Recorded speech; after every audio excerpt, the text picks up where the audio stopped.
Bonjour à toutes et bonjour à tous, un départ fracassant, des super-héros pas très glorieux et du surnaturel sur nos écrans. Bienvenue dans ce nouvel épisode de Originals, l'émission qui saute de plateforme en plateforme. Moi c'est Romain et à mes côtés comme chaque semaine, Gauthier Jorgensen, journaliste cinéma et créateur du concept de Originals. Ah mais non, c'est vrai, il est pas là. Il est pas là ce con. Il est pas là, pourquoi ? Parce que Gauthier n'est pas là cette semaine, il est en vacances et on lui fait un petit big up. Il a le droit des vacances, Par contre, je suis avec Johan Sardet. Comment ça va ? Mais ça va, Johan, journaliste cinéma et séries indépendant, qu'on peut notamment lire chez Just Watch France, que j'ai bien réussi à dire cette fois. Tu l'as très bien dit, et toujours ravi de faire partie de cette bande qu'on a désormais nommée. Il y a les boys et il y a les origineux. Les origineux. Nous sommes les origineux. Un gros plan donc sur The Boys cette semaine, The Boys saison 5, suite et fin de la série parodique de super-héros de Eric Kripke. Malgré son absence, évidemment, on retrouvera Gauthier pour sa chronique Les Pieds dans le plat. Et de quoi il nous parle Gauthier aujourd'hui ? Gauthier, il nous parle de la violence gratuite, qui est pas forcément si gratuite que ça. On va entendre ça tout à l'heure. Et Johan, tu nous feras ensuite l'agenda avec une sélection des sorties marquantes de la semaine. Mais tout de suite, ça vient de tomber, c'est les news. Vous écoutez Originals, l'émission qui saute de plateforme en plateforme en partenariat avec Cinéma Teaser. Quand ça arrivait sur Netflix, Apple TV+, Prime, Paramount+, quand même. Max, Arte, c'est pas mal. et la plus écrase tout le monde. Disney+. Moi je crois à la complémentarité des plateformes. Tout ça, j'aime bien. Et oui, Johan, ça vient de tomber. Ah mais putain, à chaque fois, c'est pas en équilibre ici, c'est dingue. C'est un double impact chez HBO Max. Double impact, déjà je valide. C'est pas mal, hein ? Déjà. Double impact, pourquoi ? Parce qu'il y a une news qui est tombée hier, juste à la débeauté. La saison 3 de la série dramatique HBO originale House of the Dragon, saison 3. On a une date. Ouais. Voilà, ce sera autour du 20, 21, 22 juin, j'ai pu... Ouais, parce qu'ils avaient annoncé l'été, mais sans plus de précision. Donc oui, c'est une série, je sais pas pourquoi ils la calent l'été. Les saisons précédentes aussi, c'était une série d'été. C'est une série d'été, exactement, alors que Game of Thrones... on s'en souvient plus. C'était il y a déjà 15 ans. Mais comme l'hiver venait, j'ai l'impression que c'était plus une série d'automne. Et là, comme c'est brûlant, les dragons, tout ça, on est plus sous le soleil, quoi. C'est exactement ça. Donc voilà, saison 3 qui arrive 22 juin. Une bande-annonce qui est sortie il y a quelques heures. Donc voilà, vous pouvez aller regarder. Effectivement, ça crame. Hein. Ouais, mais j'ai l'impression que la hype est un peu retombée quand même. Ouais, alors moi qui ai lu les livres, je trouve que la saison 2 est une parenthèse un peu chiante, où ils ont étiré, et là on est à ce qu'aurait dû être la saison 2 directement. Ah ouais, mais ils ont voulu en rajouter un peu plus parce qu'il y a pas mal d'acteurs qui vont partir puisque c'est une guerre et d'actrices. Et donc du coup, pour garder les personnages un peu plus longtemps, déjà qu'il n'y avait pas Paddy Considine qui partait en saison 1, enfin voilà. Donc on sent la démarche un peu plus des mecs du marketing qui ont eu l'ascendant sur les mecs de la création peut-être. Comment je fais mes posters, moi, si plus personne est là ? On va étendre la saison. Sinon, je disais double impact parce que ça fait partie un peu d'une news HBO, etc.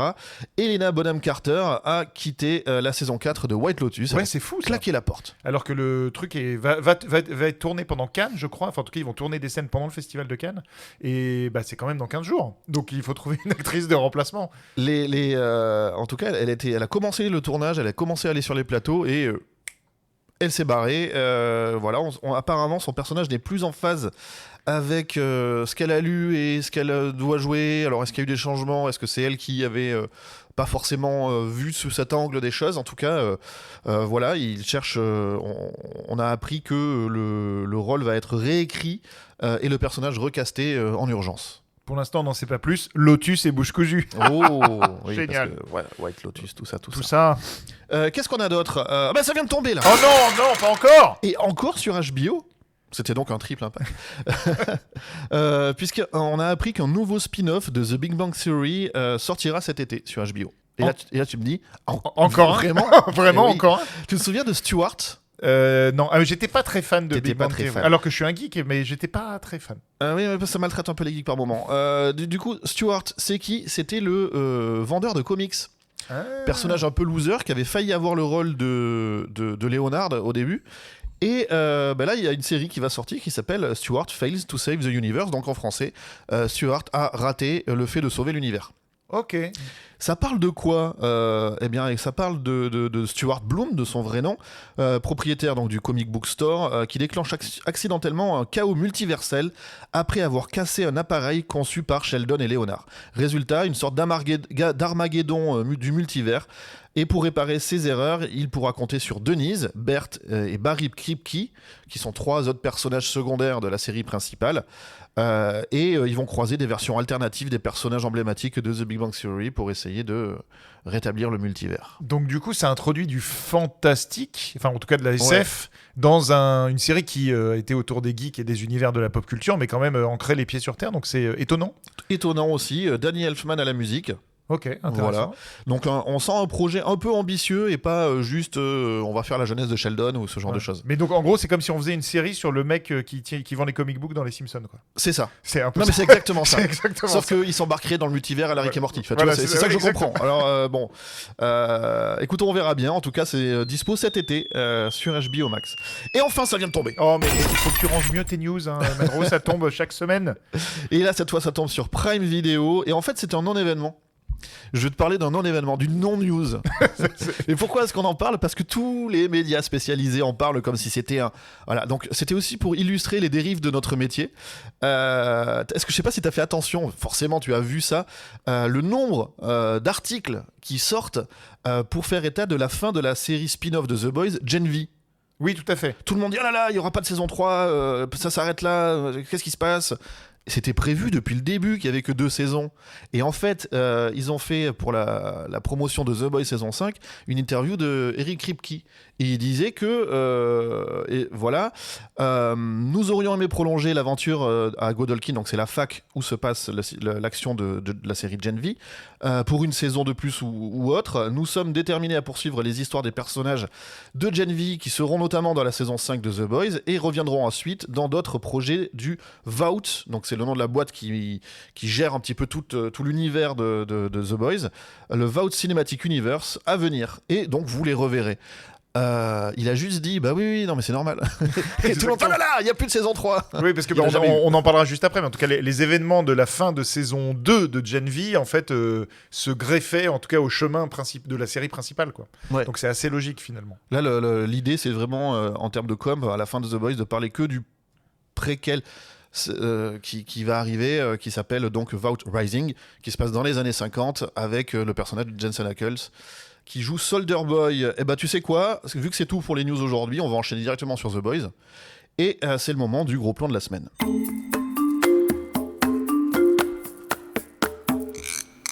Ultime chapitre de la satire super-héroïque ultra-violente de Eric Kripke, cette saison 5 de The Boys sur Prime Video pousse la série vers un affrontement total entre tyrannie super-héroïque et résistance humaine. Plus sombre et politique que jamais, la série assume son statut de conclusion radicale.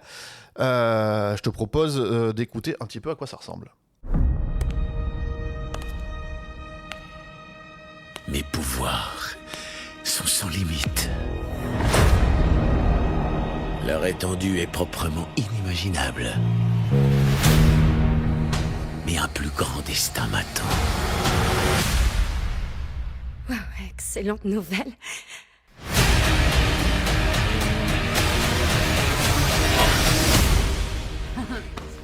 Vous êtes copains maintenant, non ? Tu causes, toi ?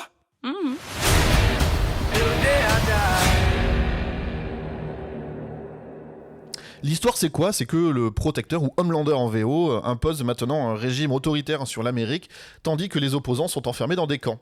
Butcher, l'anti-héros de The Boys, relance son équipe avec une arme radicale, un virus capable d'anéantir tous les super-héros au risque de détruire le monde. C'est le pitch de la saison 5, mais avant ça, retour en arrière, Johan. C'est quoi The Boys au final ?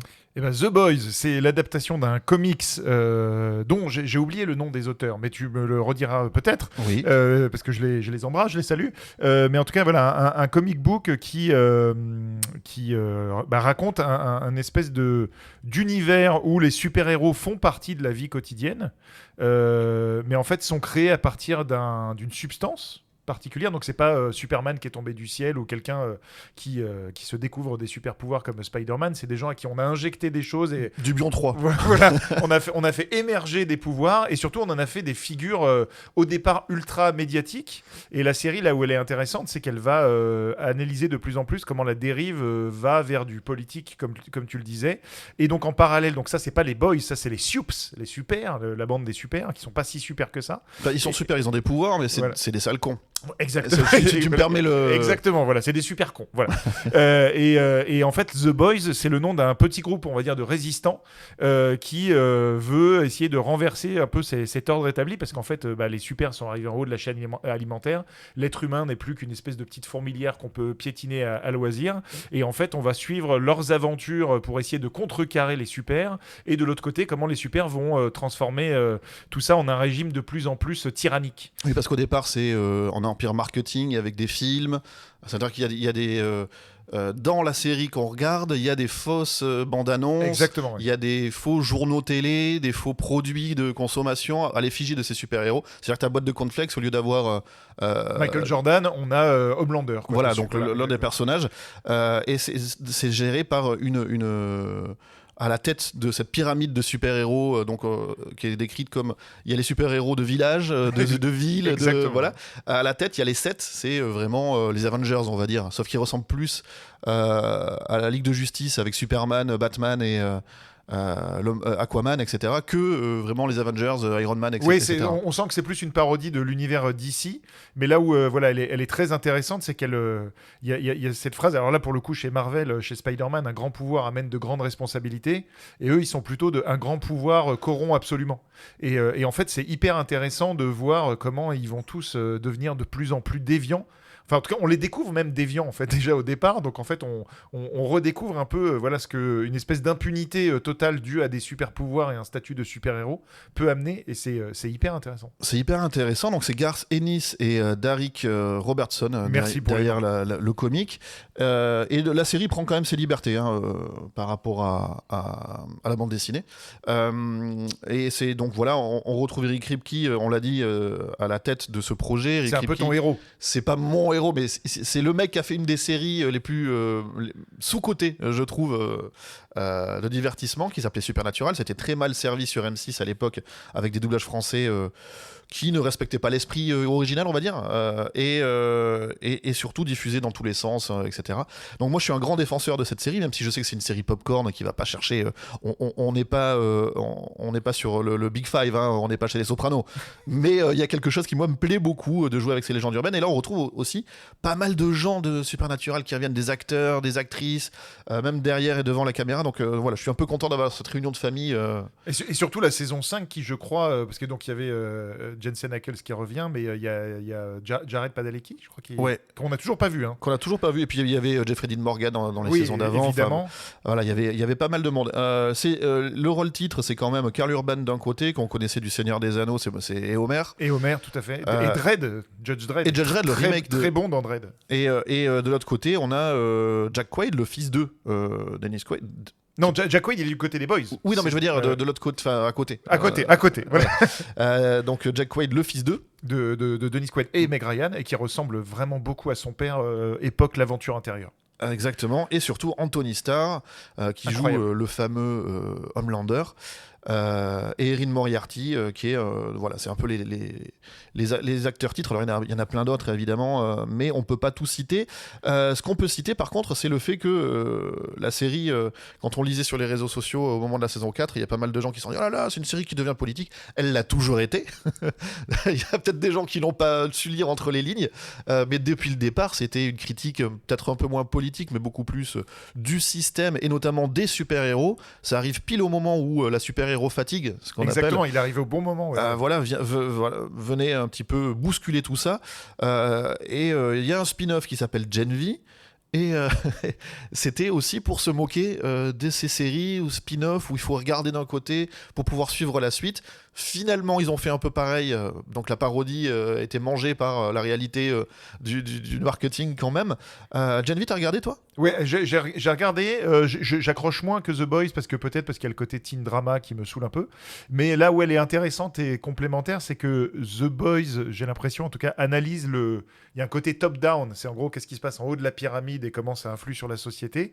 Et en fait, Gen V, c'est l'inverse. C'est comment en fait on va former la base, comme tu disais, les super-héros de village et comment on va en endoctriner endoctriner certains. Il y a presque un côté jeunesse hitlérienne, presque. Comment on va endoctriner certains dans cette toute puissance et cette gloire et cette place laissée au super. Et donc en fait, les deux sont très complémentaires parce que c'est deux visions, une d'en haut et une d'en bas, qui viennent nourrir le propos. Et ça, c'est hyper intéressant aussi. Moi, j'avais bien accroché sur Gen V. Je trouve que notamment la saison 2 sort des sentiers battus. Il y a pas mal de prises de risques, des épisodes des séquences entières en marionnette ou en dessin animé. Enfin, ça m'a rappelé un peu l'énergie et l'envie, alors dans un registre très différent, mais de Community par exemple.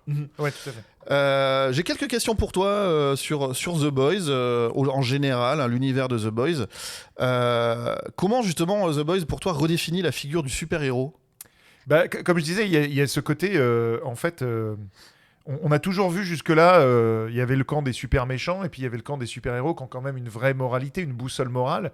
Et en fait, ça va creuser ce côté de... Et en fait, si ces gens qui sont imbattables devenaient impitoyables et inarrêtables et en fait se prennent pour des dieux, c'est ce qui commence à arriver dans la saison 5 et qui est hyper intéressant. Et donc en fait, voilà, il y a cette déviance du côté super qui avait déjà eu un peu avant dans un film qui s'appelle Brightburn, qui est un peu passé inaperçu en France, avec un espèce d'enfant super-héros. Voilà, on partit du principe que si Superman avait été trouvé comme dans Superman, mais qu'en fait finalement c'était un gosse insupportable et qui tue tout le monde dès qu'on lui dit non, en fait qu'est-ce que ça donnerait? Et donc en fait The Boys, j'ai l'impression c'est un peu le prolongement de ça. Et donc en fait il y a à la fois ça sur les super-héros, et puis il y a je pense qu'on en parlera peut-être un peu après, mais dans l'approche de la violence, des choses qu'on voyait pas jusque-là. Il y a le côté dommage collatéral de tout cet univers qui est hyper intéressant. On se souvient par exemple dans Justice League, il y avait d'ailleurs qui avait amené Batman versus Superman, le côté quand il y a des rayons laser qui partent et qui rasent un immeuble, on fait ah oui c'est sympa, c'est un immeuble qui s'écroule. En fait il y a des milliers de gens dedans. Et la série analyse ça aussi, quel est l'impact des super-héros sur les petites fourmis que nous sommes. Et je trouve que voilà, ils arrivent à jongler à la fois entre politique, critique du système médiatique, abrutissement des masses aussi, parce que c'est un truc très ancré dans la série, et comment nous en tant que pauvres humains on subit ça. Donc je sais pas si je réponds à ta question, mais il y a plein de choses dans The Boys. C'est un peu la logique de percuter que quand Luke Skywalker détruit l'étoile noire, il y a des milliards de techniciens qui meurent, il n'y a pas que les soldats de l'Empire. Petite question sur de quelle manière pour toi justement Gen V enrichissait la mythologie? Tu m'en as parlé puisque c'était le côté en bas de l'échelle. On va parler de la saison 5, mais pour toi justement le fait de basculer la série vers une véritable dystopie politique assumée, c'est une évolution normale? Oui, je pense que c'était la conclusion logique, et là où elle est encore plus logique, c'est ce qui se passe dans la vraie vie. Quand on voit qu'il y a des gens qui se prennent pour Jésus, je n'en dirai pas plus. Et quand, en fait, je crois que c'était quasiment au même moment, c'est-à-dire que le timing était presque incroyable. Il y a l'épisode 3 de la saison 5 où on voit Homelander qui a une révélation divine et qui dit « Mais en fait, je suis Dieu et je peux être Dieu. Et les gens qui ne seront pas d'accord avec moi, je les tuerai ou je les massacrerai et tout ça. Et je vais faire une espèce de gens de monde de gens qui me vénèrent. » Et donc tout ça pour dire que cette évolution, elle a rejoint cette espèce d'effritement de la démocratie auquel on assiste dans la vraie vie. Et en fait, de le faire à travers les super-héros, ça met une distance pop assez intéressante qui nous rappelle qu'en fait, c'est assez vrai. Ça me rappelle, alors évidemment, c'est pas comparable, mais dans Handmaid's Tale, la servante écarlate, ou quand on lit le bouquin de Margaret Atwood, ou quand on voit la série, on fait « Non, mais ça n'arrivera jamais, ça ». Et en fait, il y a des élections qui sont gagnées, et puis dans la moitié des États, on supprime le droit à l'avortement, et puis d'un coup, on dit aux femmes range-toi là à ta place, et on fait ah oui, en fait, ça arrive en une nuit. Et donc en fait, il y a cette espèce de truc de lien entre le réel et la fiction que je trouve assez passionnant et assez terrifiant en même temps. Il y a beaucoup de choses qui sont abordées, parce qu'on a parlé de la critique de corporate au départ, des médias, tout ça. Maintenant, après, il y a eu la religion. Il y a aussi la propagande politique. Il y a eu vraiment... Religieuse aussi. Religieuse. Il y a beaucoup d'étapes qui se superposent et qui s'entremêlent. Et tout ça avec une violence quand même affichée à l'écran sans concession. Tout à fait. Et aussi provocateur. Enfin, c'est aussi sexualisé pas mal. Ouais, c'est un peu le seul un des reproches que j'ai à faire sur la sexualisation. J'y viendrai après. Mais la violence, en tout cas, si vous découvrez la série, si on vous donne envie de la découvrir, dès le premier épisode, si je me souviens bien, il y a un personnage qui est éparpillé façon puzzle, comme diraient les tontons flingueurs, et en fait ça n'arrête pas cette violence. Et là en fait on pourrait croire que c'est un peu gratuit. Et en fait, c'est hyper intéressant parce que cette violence, elle illustre à la fois le côté tout-puissant des héros. C'est-à-dire que c'est des gens qui peuvent vraiment vous... Voilà, il y a des scènes, je me souviens, celle qui a un peu tourné sur les réseaux, là où Homelander attrape un mec par les épaules et le coupe en deux, quoi. Donc, en fait, parce que ça montre que il faut illustrer que c'est des gens inarrêtables. Et en même temps, qui se mêlent, voilà, à une violence politique où, je crois que c'était dans la saison 3 ou 4, à un moment, il y a quelqu'un qui fait un reproche dans une foule à Homelander et en fait, il le crame devant tout le monde et les gens applaudissent en disant ah ouais, on peut faire ça aux gens avec qui on n'est pas d'accord. Et encore une fois, toute ressemblance avec le monde dans lequel on vit. Une polarisation voilà, des une camps. espèce de polarisation. Et la violence, elle sert à exacerber ça. Et donc, ça va très loin, des fois, c'est très violent. Et moi, le seul reproche que j'ai, et je trouve qu'il est moins présent dans la saison 5, c'est le côté justement ultra sexualisé. Il y a eu des scènes, je me rappelle de cette scène avec une des super qui peut se réduire à une taille minuscule et qui escalade un zizi. Et où après, évidemment, on a presque l'impression que soit c'est fait pour choquer, soit c'est fait pour qu'il y ait plein d'articles, quand tu parlais des dérives de notre métier, est-ce que c'était un vrai zizi qu'on a vu dans la série? Comment ont-ils tourné la scène où le mec a une tub de 75 mètres?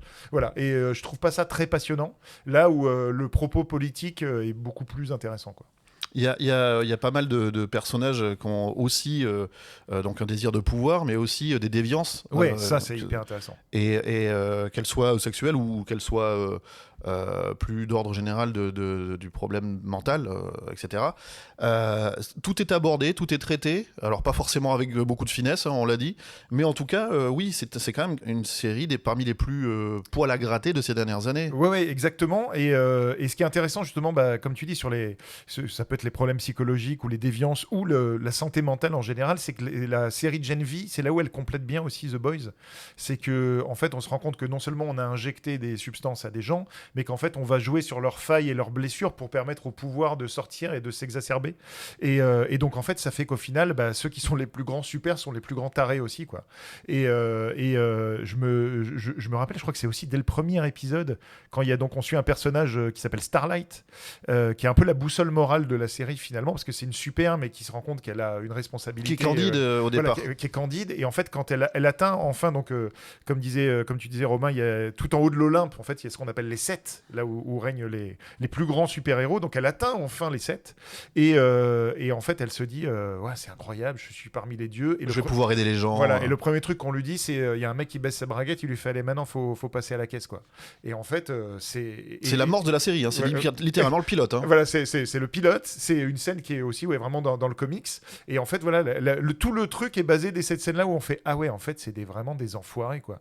Et elle, au début, elle va adhérer à ce système et comprendre que oui, il faut y passer, ou alors il faut faire des choses pas très dignes, mais pour rester parmi les 7. Et petit à petit, elle va évoluer, et elle a un parcours assez intéressant en termes de personnage. Elle devient le porte-drapeau de la résistance. Ouais, exactement. Et finalement, elle montre que c'est aussi, je pense, un des messages de la série, qu'en fait, être un héros, c'est pas avoir des pouvoirs, c'est plutôt comment on se positionne pour défendre la liberté, l'égalité, ses proches, ses amis, tout ça, plutôt que d'essayer de grimper l'Olympe à tout prix, quoi. Et c'est surtout que les fameux The Boys, eux, n'ont pas de pouvoir. Ou peu ou prou, et qu'elle va les rejoindre. Et donc en fait il y a aussi ce côté de comment est-ce qu'on arrive à affronter ces gens qui ont des super pouvoirs. Enfin, imaginez voilà, surtout qu'au départ tous ces côtés déviants sont masqués au public. Exactement. Et au contraire, ou réécrits. Il y a quelque chose de la propagande générale jusqu'au moment où le poteau rose est dévoilé, et là ça part un peu en guerre civile. Là où on en est dans la série, il y a des camps pour mettre les opposants, parqués, menacés de mort, maltraités. Il y a des rafles. Il y a des rafles. Dans la saison 5, voilà, on parle de choses vraiment sombres. Et en fait, là aussi où c'est intéressant, quand tu parlais de comment Starlight va s'intégrer dans les Boys, et en fait ce que vont devoir faire les Boys, ça rejoint un peu Andor, qui justement mettait du gris dans Star Wars en disant les gentils font pas que des choses belles, et les méchants, comme tu dis, il y a des gens qui bossent dans l'étoile noire parce que c'est leur boulot, quoi. Et les Boys commencent dans la saison 4 et surtout saison 5 à voir à quelles extrémités ils doivent en être réduits pour affronter une menace encore plus grande. Donc en fait, ça pose cette question de à quel point tu acceptes de perdre ton âme pour défendre un idéal. Et c'est aussi quelque chose de très intéressant, parce qu'en finalement, un héros ne peut pas être tout blanc. Et notamment avec cette histoire de virus de la saison 4-5. Voilà, donc il reste quelques épisodes. Je rappelle que la saison 5, elle est dispo depuis le 8 avril. Il y a eu les premiers épisodes qui sont sortis. Il en reste 4 normalement. Il en reste 4. À l'heure où on enregistre, il en reste 4. Voilà, donc 3 quand vous avez écouté ça, je pense. Oui, 3, c'est vrai. Tout à fait. Et voilà, donc ça s'appelle The Boys, c'est disponible sur Prime Video. Johan, un dernier mot peut-être? Non, dernier mot, en fait, deux derniers mots, c'est que le premier, ça va paraître bizarre parce que vous avez senti, je pense, avec Romain, comme on aime cette série, mais en même temps, je trouve ça bien qu'elle se termine parce qu'elle commence à tourner un poil en boucle. Moi, je trouve que la saison 4 était un peu en dents de scie. Il y a des trajectoires de personnages où on revenait un peu en arrière pour les réécrire. Alors que dans la saison 5, on est sur ce qui avait été lancé dans les... Voilà, il y a peut-être eu un flottement en saison 4. Voilà, il y a des flottements, on fait un plan, il marche pas, on refait un plan, il marche pas, on se dispute, on se rabiboche, on fait un plan, machin. Et au bout d'un moment, tu fais, bon, là, il est temps que ça se termine, donc c'est bien qu'il y ait une fin. Et le mot de la fin aussi que je veux dire, c'est, moi, j'aime beaucoup le groupe des Boys, mais je trouve qu'on voit beaucoup Homelander, qui est juste un personnage ahurissant. Donc vraiment, s'il y a un personnage à voir dans cette série, c'est ça. On voit peut-être pas assez les autres. Parce que c'est intéressant de voir aussi la corruption de tout le système à travers les autres personnages, et donc tout ça pour dire que j'attends beaucoup la série préquelle, parce qu'il n'y aura pas les Boys dans le coin normalement, il n'y aura pas de résistance encore, et en fait ça sera donc centré sur un peu les débuts de la Vought Corporation, et donc la création de leur premier vrai héros qui s'appelle Soldier Boy, et qui est une sorte de Captain America déviant. Et en fait, de ne suivre que le côté déviant et de voir comment tout ça va se créer, va s'installer dans une espèce de dystopie, je trouve ça très très prometteur. Mais surtout que c'est Jensen Ackles qu'on adore. Donc voilà, ce sera la série Vought Rising qui arrivera dans quelques... je pense l'année prochaine, pas avant. Ils ont terminé le tournage. Ils ont terminé le tournage. J'ai vu passer une vidéo justement de lui qui disait dernier jour où je porte ce costume. Et voilà, donc finalement ça peut arriver assez vite. En tout cas, là, si vous voulez rattraper The Boys, donc c'est la fin. C'est le moment où vous pouvez vous dire, mesurer la quantité d'épisodes à regarder. Voilà, c'est sur Prime Video. Et écoute, même en vacances, on n'arrive pas à le museler. Il envoie des cartes postales vidéo ou audio. Gauthier était donc inspiré par The Boys. Et depuis son petit bord de mer, il a eu envie de mettre les pieds dans le plat. Alors Gauthier, vers où tu nous en amènes cette semaine ? Ouais, parce que je suis en vacances, mais c'est pas parce que je suis en vacances que j'ai pas le droit de pas mettre les pieds dans le plat ou de mettre les pieds dans le plat. Je sais plus comment il faut dire les choses. En tout cas, je suis là et je fermerai pas ma gueule. Je vais dire les vrais trucs. Et aujourd'hui, je sais que vous parlez de The Boys et je sais que The Boys, c'est une série un petit peu violente, un petit peu démesurément violente, et que plein de gens parlent de la violence gratuite comme étant un truc méchant, néfaste. La violence gratuite, il y en a partout, c'est pas bien, ça pervertit la jeunesse et tout ça. Donc on va dire les vrais trucs sur la violence gratuite et on va voir comment ce n'est pas du tout de la violence gratuite, mais plutôt de la violence payante, en vrai. Déjà, je voulais rappeler aussi que cette semaine, c'est l'anniversaire de Romain, et j'espère vraiment que quelqu'un a souhaité un joyeux anniversaire à Romain, et si c'est pas le cas, moi je le fais. Un très joyeux anniversaire à Romain, qui a un certain âge, un âge qui lui va très bien, et voilà, on lui envoie plein de bisous. J'espère qu'il aura des jolis cadeaux. En tout cas, voilà, big love, pendant que je suis loin au bord de la mer avec toute ma petite famille. Alors merci beaucoup, j'ai 35 ans et 10 ans d'expérience. Absolument, bravo. Alors la violence gratuite. La violence gratuite, ce qu'on appelle la violence gratuite, en général dans le langage commun, c'est quand on se retrouve devant un spectacle dont on n'attendait aucune violence et qu'on se retrouve devant une violence qu'on n'attendait pas et qu'on trouve peut-être décalée avec le ton. Injustifié, tout ça. En général, ça fait rager un petit peu la violence gratuite. Quand on entend les mots violence gratuite, en général, ils sortent de la bouche de spectateurs qui n'ont pas été contents. C'est de la critique. Voilà. Ils sont pas contents de se retrouver devant cette violence qu'ils n'attendaient pas, qu'ils ne demandaient pas. Et il y a un petit paradoxe entre ce qu'ils souhaitaient voir et ce qu'ils ont vu. Et puis, cette violence gratuite, elle peut servir parfois d'argument à des contenus réputés non violents ou pas avec une telle violence, comme des séries de super-héros, comme The Boys, et qui se retrouvent à avoir une violence supérieure à ce qu'on en attendait. Bon, en fait, En fait, moi, je pense que la violence gratuite, elle arrive quand le mauvais spectateur se retrouve devant le mauvais programme. Je pense que la violence gratuite, elle arrive quand il y a eu une incompréhension entre un spectateur et ce qu'il voulait voir. Et je repense comme ça à une famille proche de ma famille que j'ai croisée dans un cinéma de province le soir de Noël. Ils étaient en famille et ils allaient voir un film avec Robert Pattinson et William Dafoe qui s'appelait The Lighthouse. Et j'avais déjà vu le film et j'étais là, mais pourquoi vous allez voir ça en famille avec des petits-enfants et tout ? Et ils m'ont répondu, je sais pas, on a regardé ce qu'il y avait et puis on s'est dit, ça c'est bien. Alors je les ai laissés y aller en me disant, mais why ? Et puis je les ai revus le lendemain et ils étaient là genre non, on serait complètement trompés. Voilà, il arrive régulièrement que les spectateurs se trompent de programme, se trompent de ce qu'ils veulent voir. Et à mon sens, quand on entend parler de violence gratuite, c'est parce que un spectateur s'est un petit peu fourvoyé et tombé devant un programme qui lui a pas plu, qui était pas au rendez-vous de ses attentes, quoi. Ça me fait penser à toutes les critiques bien pensantes dans les années 90 autour des dessins animés violents du Club Dorothée, comme Ken le Survivant en tête, mais aussi Nicky Larson ou comme ça.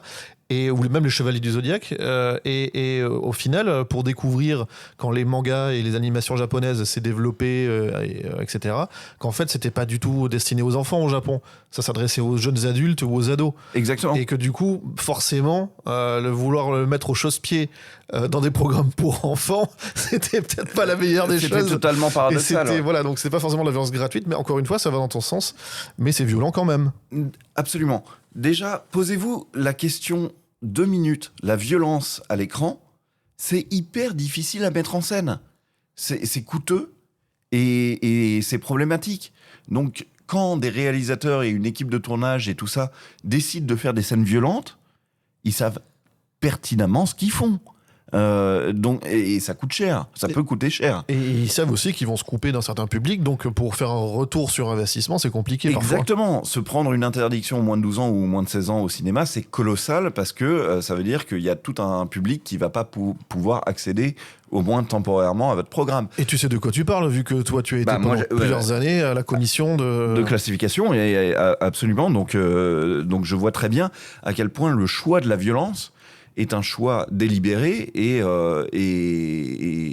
ça n'arrive jamais à un programme de se dire tiens, je vais déconner, je vais être trop violent ou je sais pas trop quoi. Toute violence est absolument pondérée, choisie, mesurée et tout ça, par la mise en scène en tout cas. Et ensuite, du côté des spectateurs, il faut se rappeler que le choix de la violence, enfin se tourner vers la violence, n'est jamais un choix abstrait. On parle souvent des torture porn. Est-ce que tu vois ce que c'est que le torture porn ? C'est le truc comme Saw et Hostel. Hostel, Terrifier, ces trucs-là, où vraiment, enfin, on met en scène une violence qui, même pour moi, alors que je suis vraiment rodé à l'exercice, même pour moi, parfois, finit par être de l'art abstrait, au bout d'un moment où je me dis, mais c'est quoi le programme ou quoi ?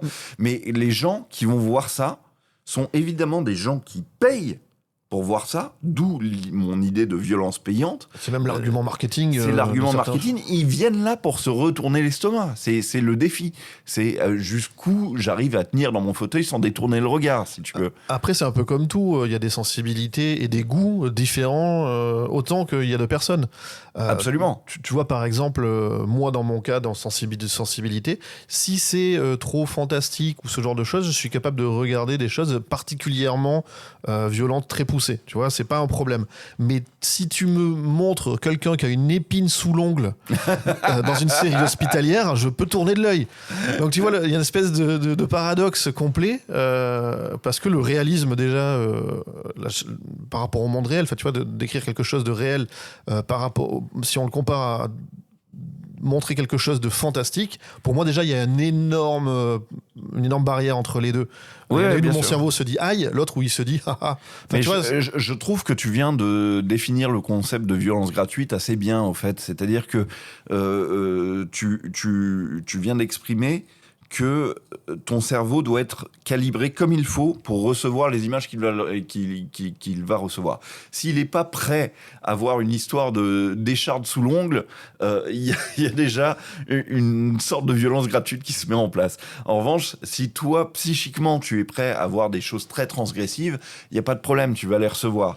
Moi, je me souviens, tu viens de me rappeler mes années de commission de classification, je me souviens que à chaque soir de commission de classification, quand j'allais voir des films dont je connaissais la nature transgressive, à 18h, j'étais programmé pour que mon cerveau débranche. Qu'il y a une sorte de débranche morale, de déconnexion morale qui s'opère dans mon cerveau. Et du coup, j'étais préparé à ce que n'importe quel type d'image puisse traverser mes yeux sans que j'aie un jugement qui s'impose dessus. Sans le dévoiler, mais la fin de Martyr, ouais. Même quand t'es préparé, tu peux te le prendre dans la tronche. C'est la seule fois où j'ai eu un choc comme ça par rapport à ce qu'on pouvait me montrer, pas signifier, tu vois ce que je veux dire ? C'est marrant que tu me parles de ça parce que j'ai un souvenir très vif de Martyr qu'on nous avait montré à la commission de classification en 2008. Et moi, je faisais pas partie des premiers spectateurs de la commission de classification à le recevoir, puisqu'il avait été vu une première fois, et le premier avis de la commission de classification était une interdiction au moins de 18 ans, qui n'avait pas plu au producteur. Du coup, le producteur avait fait appel pour qu'on nous le remontre. Et moi, je faisais partie du deuxième lot de spectateurs à le voir. Et je me revois dans la cour du CNC, qui était encore rue de Lübeck, dans le 16e arrondissement à l'époque. J'étais assis par terre, j'avais 24 ans, et je disais, je veux pas y aller, parce que je connaissais la nature hyper sulfureuse du film. Et j'étais vraiment en train de me préparer mentalement à recevoir ces images qui sont effectivement d'une violence extrême. Si vous aimez pas Xavier Dolan, d'ailleurs, il meurt d'une mort absolument atroce dans ce film. Et effectivement, les toutes dernières images de Martyr sont d'une violence qui est surréaliste. Est-ce que je peux utiliser le mot paroxystique ? Oui, absolument, absolument. Mais comme là, tu fais ma démonstration pour moi, c'est-à-dire que la violence de Martyr, elle est tellement mise en scène, elle est tellement préparée, elle est tellement au cœur du sujet du film qu'il n'y a rien de moins gratuit que la violence qu'on voit dans Martyr. La violence qu'on voit dans Martyr, elle est payante s'il en est. Elle est payante parce qu'on paye pour venir la voir, elle est payante parce qu'elle coûte beaucoup au producteur du film, et elle est payante parce qu'elle est au cœur du discours de la violence qu'il y a dans Martyr. Donc, la violence gratuite, si vous utilisez cette expression, rappelez-vous que ça n'existe pas. La violence gratuite, c'est la violence que vous ressentez quand vous vous retrouvez devant une violence que vous n'attendiez pas, que vous n'avez pas demandé et pour laquelle vous n'étiez pas prêt à payer vous-même. Et cette violence gratuite, de mon expérience, on la retrouve beaucoup plus dans la vie quotidienne, dans la rue, dans la société, dans le quotidien, qu'au cinéma. Et pour moi, c'est un rappel que je vous destine pour vous dire, renseignez-vous avant d'aller voir les films et les séries que vous regardez. Renseignez-vous bien pour ne pas montrer à vous et à votre entourage des images que vous ne voulez pas voir. Voilà. Merci beaucoup Gauthier. Écoute, on va te laisser profiter du beau temps. Je me casse, je vais à la plage avec ma famille et joyeux anniversaire Romain. Merci beaucoup, ciao ciao et à la semaine prochaine. Et nous, on enchaîne tout de suite avec les sorties de la semaine, Johan.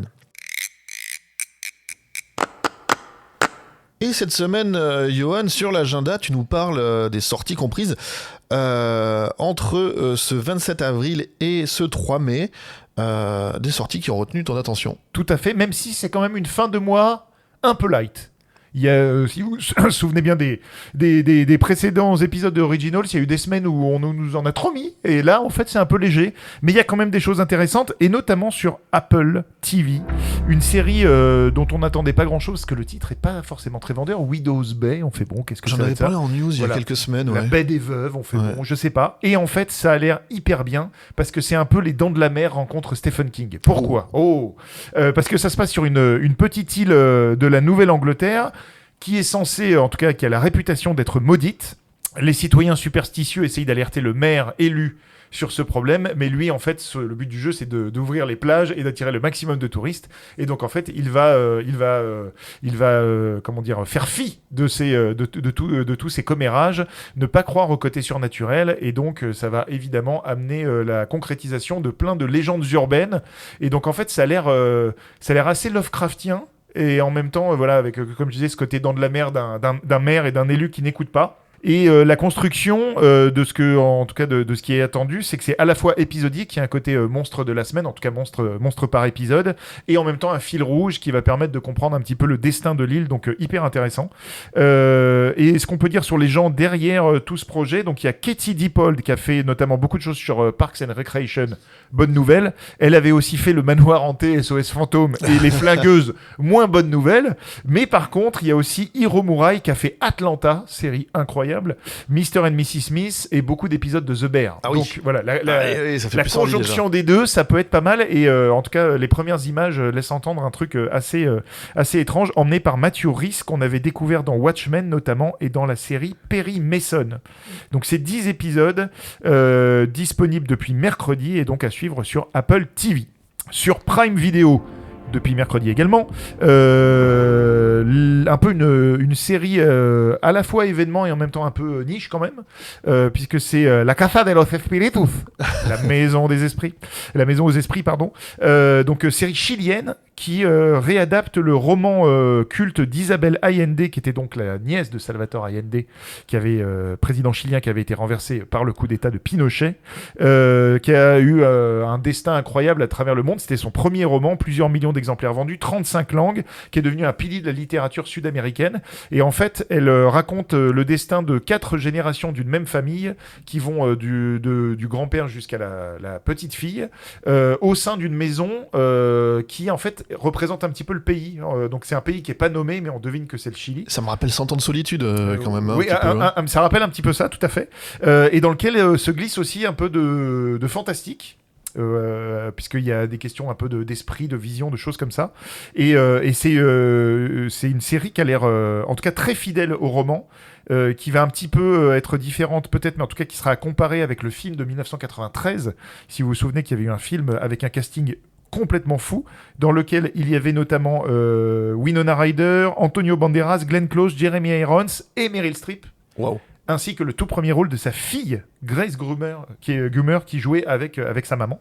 Et donc voilà, donc là vous pourrez comparer ça, sachant que parmi les 2 têtes d'affiche, et c'est vrai qu'on connaît assez mal les acteurs sud-américains quand même, ou hispanophones dans nos contrées, mais il y a Alfonso Herrera que vous aviez vu dans Sense8, L'Exorciste notamment, j'aimais beaucoup la série L'Exorciste qui a malheureusement été annulée, et le diptyque Rebel Moon, et Nicole Wallace, l'une des stars de À Contresens. Donc voilà, donc en tout cas il va y avoir des secrets de famille, un petit peu de fantastique, beaucoup de politique, choc des générations, ça s'annonce pas mal, et c'est en 8 épisodes.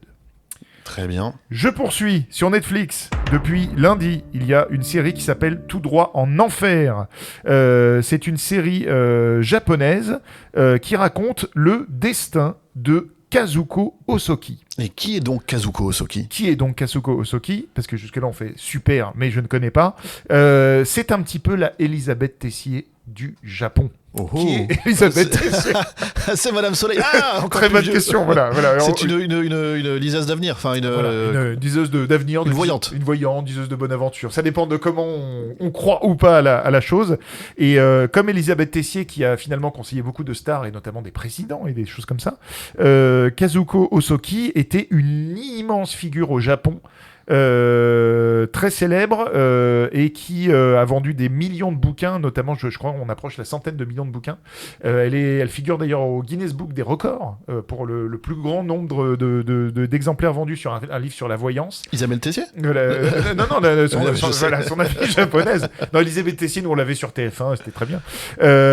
Et là où en fait ça va être intéressant, c'est que son personnage était quand même très polarisant, puisqu'elle avait l'habitude d'aller dans des plateaux télé et de menacer les gens des pires choses. chose, donc souvent elle venait, puis elle regardait une star et elle faisait « Toi, tu vas mourir, toi, tu vas divorcer !» Voilà, donc déjà personnage très étonnant et qui aurait commencé un peu sa carrière dans les bars clandestins et dans le monde des Yakuza. Donc finalement, c'est une figure qu'on connaît pas du tout en France, qui est très connue au Japon, et ça va être intéressant de suivre ce... Tu sais, ça me fait penser au personnage de la voyante dans Squid Game, dans la saison 3 de Squid Game. Ouais. Tu vois, qui a ce côté très à menacer à gauche, à droite. Enfin, voilà, ça me fait penser à ça. Et ben voilà. Donc c'est 8 épisodes disponibles depuis lundi sur Netflix. N'hésitez pas à jeter un œil. Et emmené, oui, j'ai pas cité, par Erika Toda, qui jouait notamment le rôle de Misa Amane. Je suis très nul en nom, pardon, dans Death Note. Pour les gens, en tout cas dans les adaptations films de Death Note. On termine ce grand tour avant de passer au en bref par une dernière série notable qui arrive sur Prime Video, qui est disponible depuis lundi. 8 épisodes également pour une série d'animation qu'on pourrait dire pour adultes, alors pas dans le sens sexuel, mais dans le sens pour adultes. Sujet un peu sérieux, parce que ça pourrait être un petit peu le nouveau BoJack Horseman, mais supervisé par une actrice qu'on aime beaucoup et qui est considérée comme la fille la plus étrange d'Hollywood, qui s'appelle Aubrey Plaza. Ah, oui, bah oui. Voilà. Et ça raconte l'histoire d'un chat qui, alors que ses propriétaires vont divorcer, décide de dire, bon, vous savez quoi, moi je veux pas être pris entre les deux feux, je quitte la baraque et je vais refaire ma vie dans un refuge pour animaux pour découvrir un peu la vraie vie et partir à l'aventure. Et donc il va être confronté à d'autres animaux qui font partie de ce refuge. Donc c'est un donc, univers... Kevin, c'est le chat. Kevin, c'est le chat. Qui donne son nom à la série. Voilà, exactement. Et ça fait partie d'un univers où les animaux parlent avec les humains. Donc faut accepter aussi déjà ce parti pris. Et c'est le même studio animé donc qui s'appelle Titmouse pardon, qui a fait Big Mouse, la série Big Mouse. Donc c'est ce dessin très 2D un peu étrange quand même. Et qui était quand même très porté sur la chose. Sur la chose. Sur la chose, voilà. Et au niveau du casting vocal, en tout cas si vous le regardez en VO, il y a du beau monde puisque aux côtés de Aubrey Plaza qui joue la propriétaire du chat, il y a Jason Schwartzman qui joue le chat. Il y a Amy Sedaris, il y a Whoopi Goldberg, il y a John Waters John Waters, grand nom du cinéma indépendant un peu barré d'Hollywood, qui va donner sa voix à un chat un peu mentor qui va accompagner Kevin dans ses aventures. Donc c'est à voir sur Prime Video et c'est en 8 épisodes. Merci Johan. Et donc tu avais des choses en vrac, tu disais. En vrac, tout à fait. Quand même dire qu'il y a quelques petites autres choses à voir, notamment la saison 6 de LOL qui ressort, c'est sur Prime Video.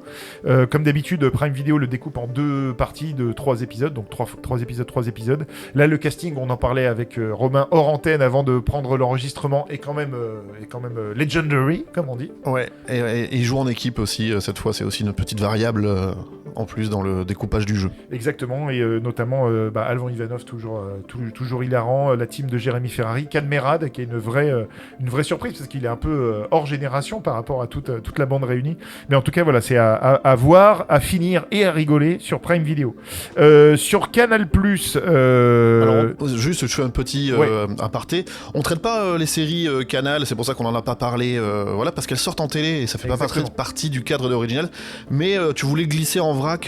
Quand même, parce que c'est la fin d'une trilogie majeure. Donc c'est Paris Police 1910 qui fait suite à 1900 et 1905. Série très quali. Aussi bien dans la reconstitution, dans ce que ça raconte, c'est-à-dire un peu les secrets et les bas-fonds du Paris de la Belle Époque, autour notamment du préfet Lépine et de la figure de Marguerite Steinhell, qui a été au centre de 2 scandales, un avec un président suite à des ébats, et un autre là qui sera au cœur de la saison sur justement un double meurtre, en tout cas une double cadavre découvert chez elle, et on n'a jamais su si elle était coupable ou pas. Et donc en fait ça va raconter ça, cette fin de trilogie, donc quand même à suivre sur Canal. Désolé pour cette entorse, mais ça me semblait important qu'on en parle.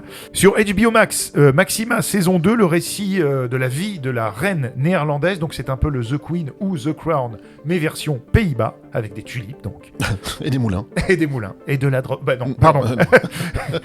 Sur Paramount+, grande série, je pense que tu aimes cette série, il y a l'intégrale de Battlestar Galactica. Ah oui, surtout que c'est compliqué à regarder au départ, c'était patch dans tous les sens, etc. C'est cool qu'il y ait enfin une très très bonne série de SF Voilà, d'il y a une vingtaine d'années quand même. Exactement, mais qui est très politique Et aussi. qui est un remake d'une série des années 60. Exactement, mais très politique, qui parle d'IA aussi, qui parle de transhumanisme, de plein de choses, et en fait qui est complété par toutes les autres séries de l'univers. Donc il y a la série Caprica notamment.